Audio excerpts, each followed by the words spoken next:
नमस्कार, मी जगदीश देशमुख. जय महाराष्ट्रमध्ये आपल्या सगळ्यांचं स्वागत. या बातमीपत्रामध्ये आपण दिवसभरातील महत्त्वाच्या बातम्या आपल्या प्रतिनिधींकडून समजून घेणार आहोत.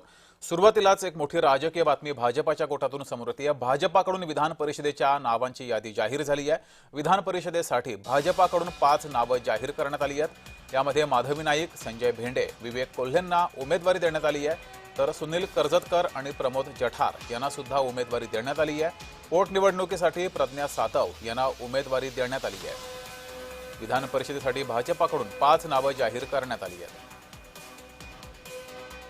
अधिक माहिती घेऊया. आपले प्रतिनिधी मनोज दयाळकर आपल्यासोबत जोडलेले आहेत. मनोज, दिल्लीला नावांची यादी गेलेली होती आणि अखेर 5 नावांना संमती देण्यात आलेली आहे.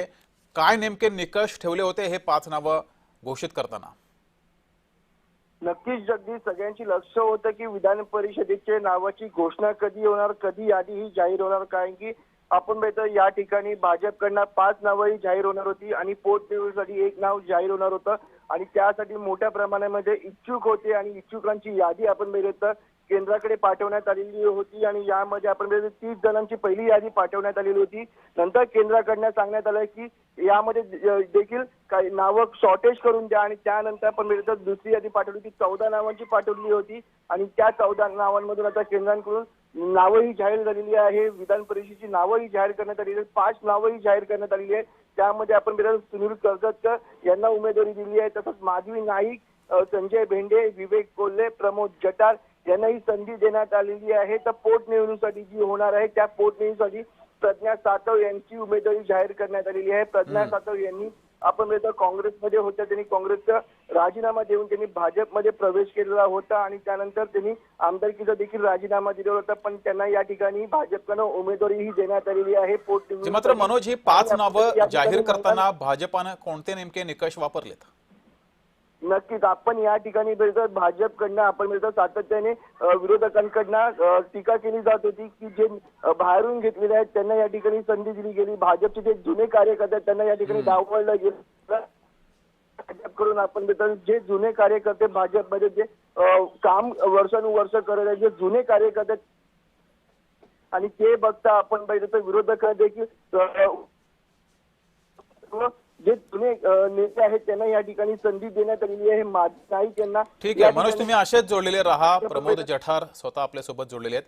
प्रमोदजी, सुरुवातीला जय महाराष्ट्राकडून तुमचं अभिनंदन. तुमच्या नावाची घोषणा झालेली आहे. यापुढे आता कसं काम करणार? काही नाही, आधी प्रथम महाराष्ट्राचे नेते देवेंद्र फडणवीस साहेब आणि प्रदेश अध्यक्ष रवींद्रजी चव्हाण आणि माझ्या पक्षाच्या सगळ्या माझ्या सहकाऱ्यांचा आभार. दिल्लीतल्या मंडळीने, महाराष्ट्रातल्या मंडळींनी जो विश्वास दाखवला. पुढचे 6 वर्ष कोकणासाठी खूप छान काम करण्याचा प्रयत्न करेन. जी, पहिली प्रतिक्रिया काय आहे आपली ज्या वेळेस आपल्या नावाची घोषणा झाली त्यावेळेस? नाही, बरं वाटलं. 10-12 वर्षानंतर पक्षाच्या घरात देर आहे लेकिन अंधेर नाही. जी, चांगलं काम करणाऱ्याला पण निश्चित फळ मिळतं.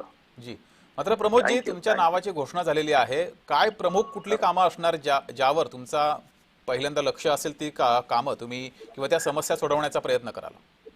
आधी पहिला एकदा हे करतो, ताब्यात घेतो, नंतर आपण निवांत आपल्या चॅनलवर येऊन सांगतो ना. बरं बरं, खूप ठीक. फोन वाचतायत, खूप फॉलोअप चालू आहे, म्हणजे मंडळींचे फोन वाचतायत.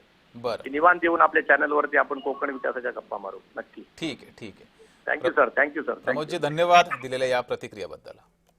तर प्रमोद जठार यांची सुद्धा विधान परिषदेसाठी वर्णी लागलेली आहे.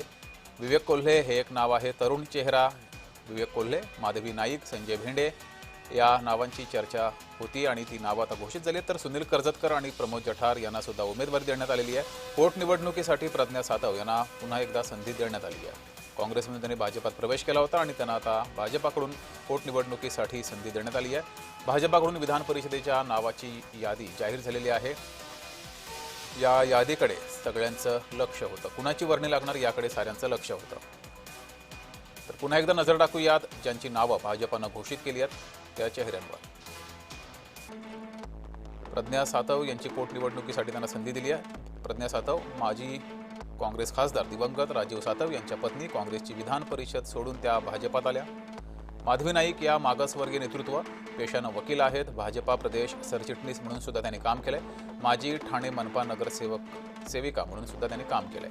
तर प्रमोद जठार हे वैश्यवाणी नेतृत्व, कोकणातील भाजपाचा जुना चेहरा, कणकवलीचे माजी आमदार सुद्धा ते होते।